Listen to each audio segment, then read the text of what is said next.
साहित्य की दृष्टि से देखा जाए तो मीरा का काव्य सगुण भक्ति रस में डूबा हुआ है।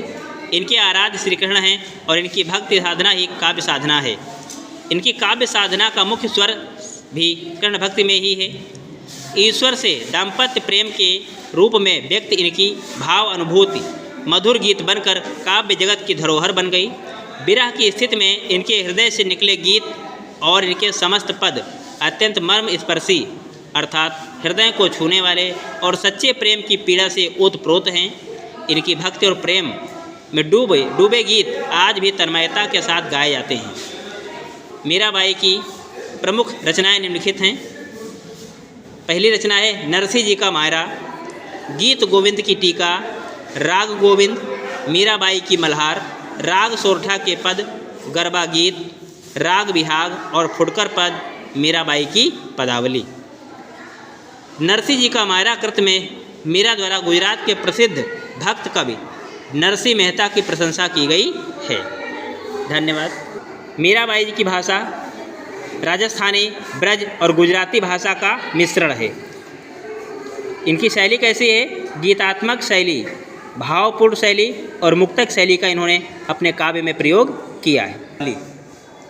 पहली पदावली है बसो मेरे नयनन में नंदलाल, मोर मुकुट मकराकृत कुंडल, अरुण तिलक दिए भाल, मोहन मूरत सांवर सूरत, नैना बने विशाल, अधर सुधारस मुरली राजत, उर बैजंती माल, क्षुद्र घंटिका कट तट शोभित, नूपुर सबद रसाल, मीरा प्रभु संतन सुखदाई, भगत बछल गोपाल। मीराबाई जी कहती हैं कि हे नंदलाल, आप मेरी आँखों में बस जाइए, आप मेरी आँखों में समाहित हो जाइए।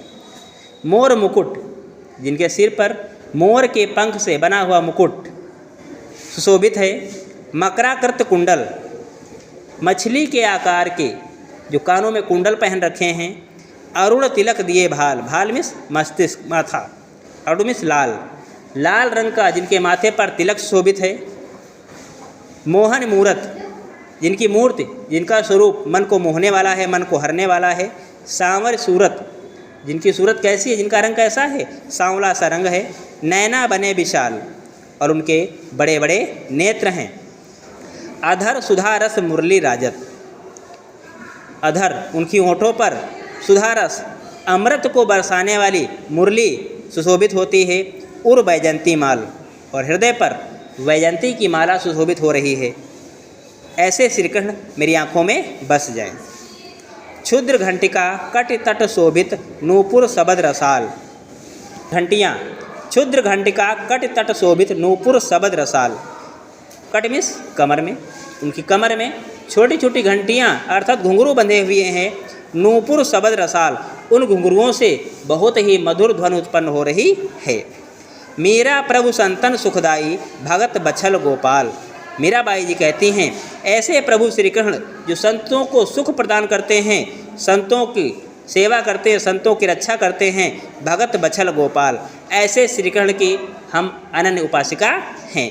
ऐसे श्री कृष्ण मेरी नेत्रों में बस जाएं। काव्यगत विशेषताएं। रस कौन सा है? कौन सा रस है इसमें? भक्ति रस। कौन सा रस है? भक्ति रस। छंद कौन सा है? छंद कौन सा है? पदावली या गीतात्मक छंद। रस हो गया, छंद हो गया। अलंकार कौन सा है?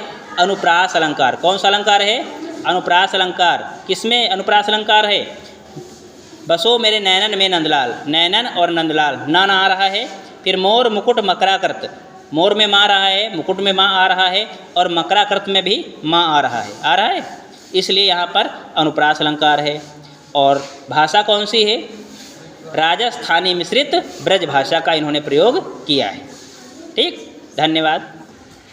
दूसरी पदावली है पायो जी मोहे तो राम रतन धन पायो, वस्तु अमोलक दी मेरे सतगुरु, कृपा कर अपनायो, जन्म जन्म की पूंजी पाई, जग में सभी खोवायो, खर्चे नहीं कोई चोर न लेवे, दिन दिन बढ़त सवायो, सत की नाव खेवैया सतगुर, भाव सागर तर आयो, मीरा के प्रभु गिरधर नागर, हरख हरख जस गायो। मीराबाई जी कहती हैं पायो जी मोहे तो राम रतन धन पायो, मुझे तो अब राम रत्न रूपी धन प्राप्त हो गया है। वस्तु अमोलक दी मेरे सतगुरु, मेरे सच्चे गुरु ने, मेरे सदगुरु ने मुझे एक ऐसी अनमोल वस्तु प्रदान की है जिसका कोई मोल नहीं है। कृपा कर अपनायो उस वस्तु को, अर्थात भगवान श्री कृष्ण को मैंने कृपा करके अपना लिया है, अपना बना लिया है। जन्म जन्म की पूंजी पाई, मैंने एक नहीं कई जन्मों में किए गए पुण्य कामों की पूंजी आज मुझे प्राप्त हो गई है। जग में सभी खोवायो, उस पूंजी को प्राप्त करने के लिए अर्थात भगवान श्री कृष्ण की भक्ति भावना में होने के लिए मैंने जग में अपना सब कुछ खोवा दिया है, सब कुछ लुटा दिया है। खर्चे नहीं, ऐसी पूंजी है, ऐसा ये धन है, खर्चे नहीं, इसको खर्च करने से ये घटता नहीं है। कोई चोर न लेवे इस पूंजी को, इस भक्ति भावना को कोई चोर भी चुरा नहीं सकता है। दिन दिन बढ़त सवायो, ऐसी पूंजी, ऐसी भक्ति दिन प्रतिदिन भगवान श्री कृष्ण के प्रति मेरे मन में बढ़ती ही रहती है। सत की नाव खेवटिया सतगुरु, जिस नाव को मैंने अपना आधार बनाया है वो कैसी नाव है? सत्य की नाव है, सच्ची नाव है, खेवटिया सतगुरु, उस नाव को चलाने वाला सच्चा गुरु ही है। भव सागर तरायो, अब मुझे भव सागर पार हो जाना है, अर्थात अब मैं इस संसार में जन्म मरण के चक्र से मुक्त हो जाऊंगी। मीरा के प्रभु गिरधर नागर हरक हरक जस गायो, मीराबाई जी कहती हैं कि ऐसे गिर को धारण करने वाले, ऐसे गोवर्धन पर्वत को धारण करने वाले भगवान श्री कृष्ण ही हमारे प्रभु हैं। मैं हरक हरक करके, हंस हंस करके उनका यशगान करती हूँ। इसमें भी काव्यगत विशेषताएं होती हैं, रस, छंद, अलंकार और भाषा। तो इसमें कौन सा रस है? भक्ति रस और शांत रस। कौन सा रस है? भक्ति रस और शांत रस। छंद कौन सा है? छंद गीतात्मक छंद या पदावली या पद छंद।